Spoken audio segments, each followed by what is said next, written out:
Hey everybody, it's Mark from Northeast Bass Fishing.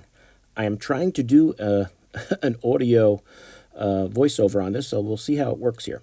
I went fishing the other day, and here you're seeing a few pictures. Didn't start recording yet, and so I have a few pictures of a couple largemouth I caught to start off, and then I caught a smallie, and then I started recording. I was fishing at a new lake that I only fished once before, and that was late last December.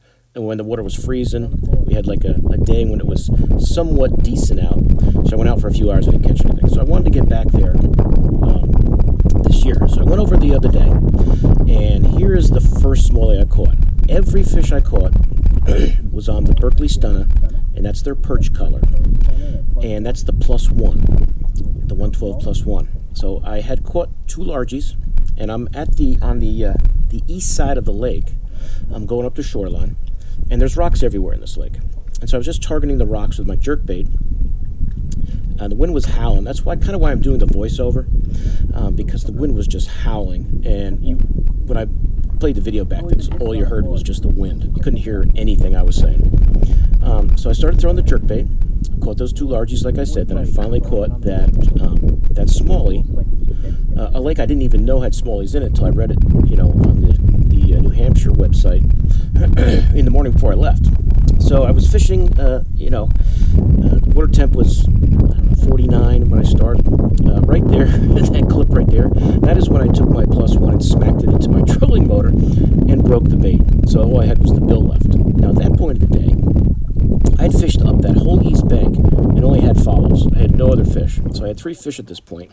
So I just went and switched to the Stunna, just the regular one, not just the 112, not the +1. And I started to catch some smallies down here at the end of the lake, the south end of the lake. There's just scattered boulders everywhere. Water was maybe hitting 50 at this point. The wind was, kind of blowing down the lake all day.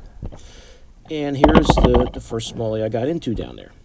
And I was going to throw him in the net, but he wasn't like huge, so I didn't really have to throw him in the net. And then with jerkbaits, your hooks get all mangled up in the net, so I just pulled them in.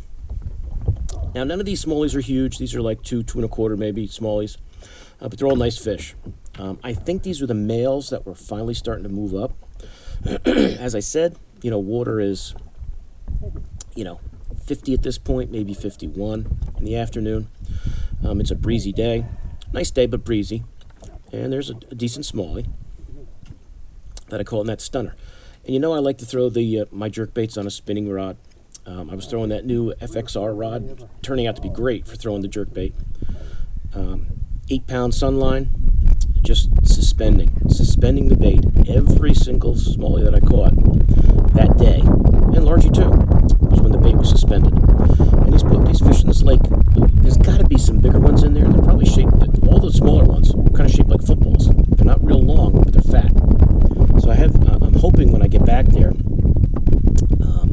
that I'll find some bigger fish, because I think really just based on the day and the amount of follows I had, I think the fish were just really starting to move up. So after a few more days of nice weather, even though it's rainy today and cooler,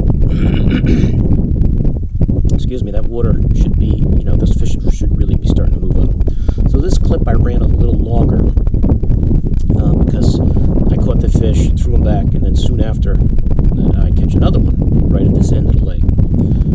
This was the best spot in the lake that I found that day, that south end, around all those rocks, just suspending that stunner around there. And the only thing I could get bit on was that perch color.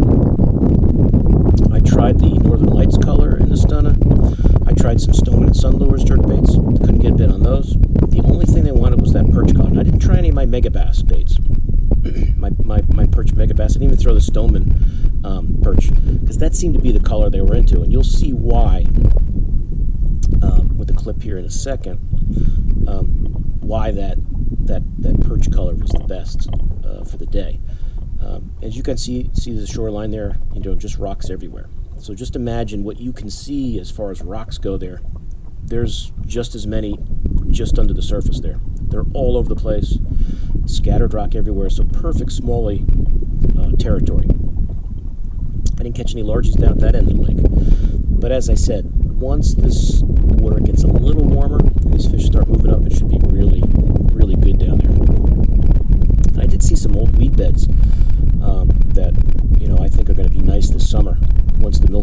up and gets going. But I think you're going to see another fish caught here in a sec. And as I said earlier, the wind was ripping, and you can't hear anything I'm saying. You can't hear anything except the wind, and it sounded lousy. So I figured, let me try a voiceover. So I've been playing around with the iPad today on iMovie, trying to figure it out, and then I finally found a YouTube tutorial that showed me how to do it, because I am not good at this kind of stuff. And here's another smallie. And as I said, call that kind of that same size. They're in that 2, maybe 2 1/4, probably more towards 2. But all nice fish, real clean. And like I said, I think these are the males coming up.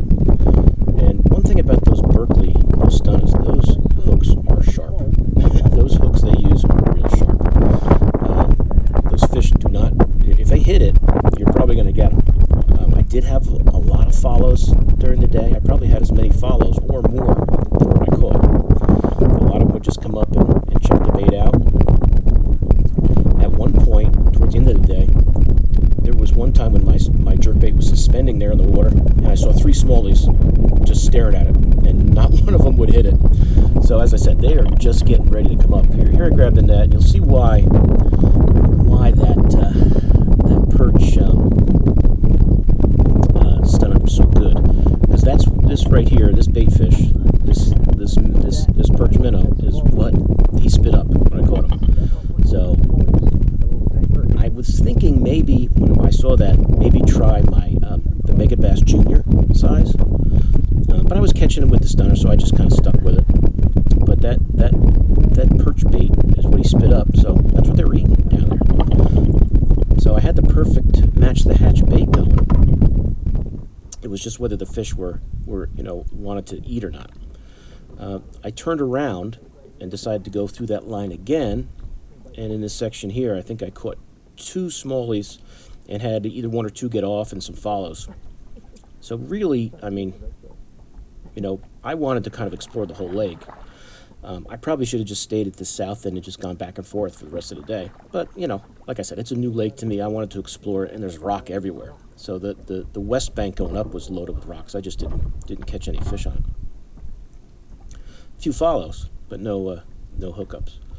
But this one here, I believe, was probably the biggest smallie I saw, that I caught during the day, and he's not huge, but he's a nice keeper.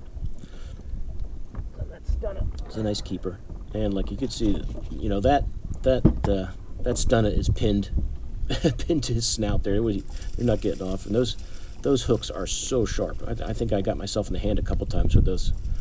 I think it's those fusion hooks they use on the Berkley baits, and they're sharp. But after I caught this fish, I messed around down here at the end. I had some, I think I had a couple get off. I might have caught 1 more, but then I worked up the west bank, and all I had was follows. I did see a nice smallie by a rock that swam away when I drove by in the boat. I did catch another smallie in the place I started, where you saw me catch that, those largemouth from the pictures. I did catch a smallie there late in the afternoon, but I think at that point my camera had run out of juice and I didn't realize it because none of that footage came through. But at least I got some decent footage for the first time with the camera out this year. And it was a jerkbait day. That was the only thing I get a bite on with that wind. I threw a net, I got nothing. I didn't throw the hair jig. I just kind of stuck with the jerkbait because that seemed to be what would get the bites. And it was a decent day. I wound up with 2 largies and I think 6 or 7 smallies. And not a bad day for a lake that probably had ice on it the week before or soon before that. But here's another decent smallie that I caught down in that back end there. And I went all the way back around. You see that rock straight ahead. And this is the south end of the lake. And I went back towards that area, and I had some, had some fish follow, but I don't think I caught anything else down there. And I probably should have just, gone all the way back and forth along that whole south end. And I probably could have picked up a few more fish. But it was getting later in the day, and I was, starting ready to head back. And as I said, there's other areas I wanted to try.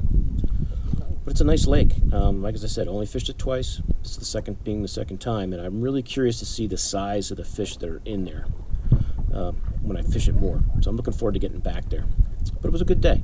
So it was the Berkley Stunna, the plus one, the regular 112, 8-pound Sunline, that FXR spinning rod, and one of my Ardent Sea-Force spinning reels.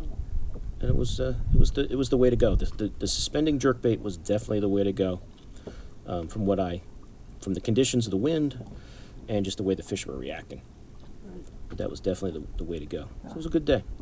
Still a little chilly out, but when that water there in that lake gets into the mid-50s, it's really going to be good. So that's it, guys. So hopefully this voiceover works, and I will see you soon on YouTube. Mark out. Bye-bye.